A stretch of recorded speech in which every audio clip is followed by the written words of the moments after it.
Then welcome to this edition of the Native News Update on this Thursday, August 18th. I'm your host for today's program, Paul DeMain. Many of the stories right here can also be found at our website at IndianCountryNews.com, and here are some of the news stories from the day from the Associated Press and other Native news sources.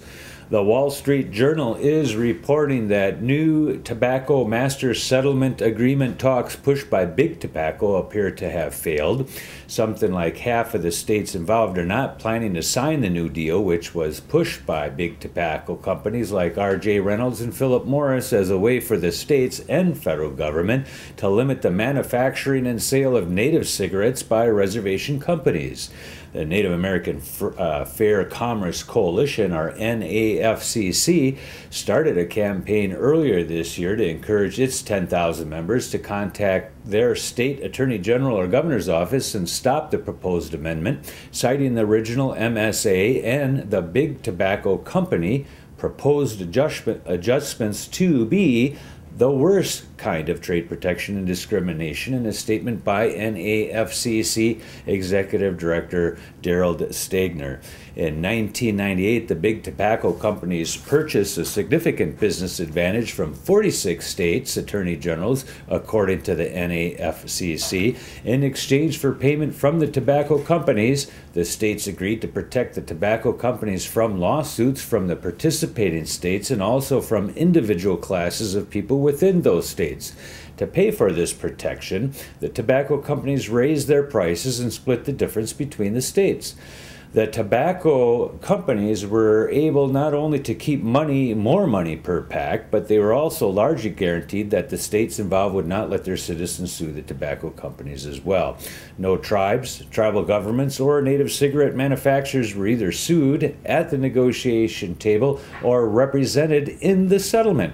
And that is what the MSA is, a settlement between a plaintiff and a defendant, not a tax.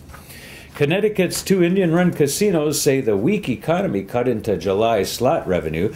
The Mohegan Sun said this week that revenue was $66.9 million, down 5% from July 2010 due to weak consumer spending and increased competition in the Northeast. Foxwoods Resort Casino reported revenue of $60.5 million, down 5.5% as well from July of 2010. However, revenue was higher than at any time since last summer, which Foxwoods says is customary. CEO Scott Batura says the installation of penny and nickel slot machines is also paying off. The Grassy Narrows First Nation of Ontario, Canada, has won a legal victory that could turn the tide in its 11-year battle against clear-cut logging on its traditional lands. In a lengthy decision, Ontario Superior Court Justice Mary Ann Sanderson ruled that the province of Ontario, which had authorized logging on tribal lands, had overstepped its bounds. Logging and mining rights, she explained, are established by treaty and therefore are a federal issue and not provincial. In a triumphant press release, Chief Simon Fobister said that the decision ultimately will require protecting the way of life of the Anishinaabe, who were there hundreds of years before the logging industry came into these lands and will be there after the logging companies have moved on to other people's forests. The Mille Lacs Band of Ojibwe donated $45,000 in monetary and in-kind contributions to a variety of nonprofit organizations and other charitable causes in July. Every month, the band contributes to community programs in Minnesota and nationwide. In July, the Mille Lacs Band donated $10,000 to support educational initiatives that help treat compulsive gambling addictions. The contributions went to the North Star Problem Gambling Alliance in Roseville and the Minnesota Department of Human Services Disability Services divisions in St. Paul, Minnesota.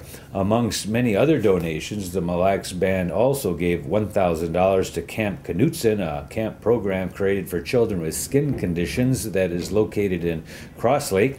The donation helped fund arts and crafts materials for camp participants. And the band contributed $500 to the St. Cloud Symphony Orchestra to support Classics for Kids, a program designed to expose elementary students to classical music and orchestra instruments. University of Louisville women's basketball team made a special visit to the Confederated Tribes of the Umatilla Indian Reservation in Oregon earlier this month. With them, of course, was Shoni and Judy Schimmel, who grew up on the Umatilla Reservation and became well known after being the subjects of a basketball documentary, Off the Res. Both are signed to play with UL. The Cardinals, who were on an 11-day trip that culminated in 3 games against Canadian competition, flew from Louisville to Portland, Oregon, and then bused to the reservation near Pendleton for a 2-day stay. Players and coaches alike agreed it was an eye-opening, once-in-a-lifetime experience as they visited museums and signed autographs for hundreds of Umatilla youth. Get your tasting spoons ready for the traditional Indian food cook-off at the 59th Cherokee National Holiday. The competition will take place Saturday, September 3rd, starting at 1 p.m. to 5:30 p.m. west of the Cherokee Nation Tribal Complex. Up to 10 teams will have the chance to compete, but only the top 3 will take home some dough, and that's spelled D-O-G-H. Teams will delight visitors and judges alike with a menu consisting of hog meat, pinto beans, fry bread, a vegetable dish such as potato squash or corn, and dessert dumplings, which may be grape, blackberry, or another fruit flavor. Food is to be prepared and cooked on site the day of the cook-off. Each team has 4.5 hours to prepare enough food for 40 people, including the judging committee and the public. The top 3 teams that create the best traditional native food will take home $500, $300, and $200. Entry deadline is coming up on Wednesday, August 24th at 5 p.m.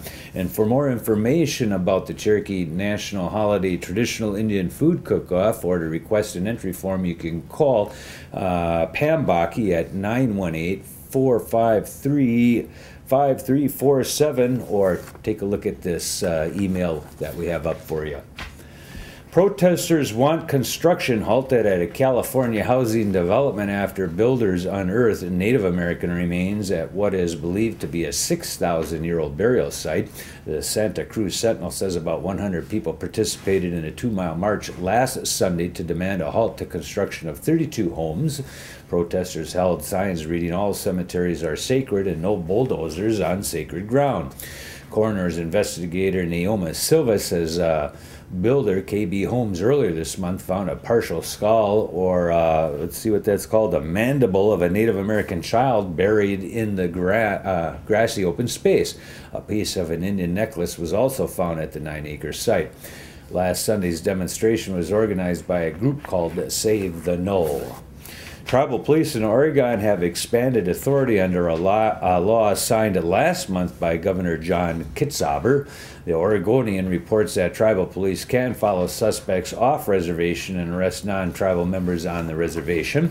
The legislation was opposed by the Oregon State Sheriff's Association.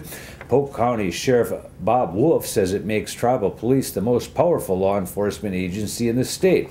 He fears a tribe could abuse its powers and be untouchable because of sovereign immunity.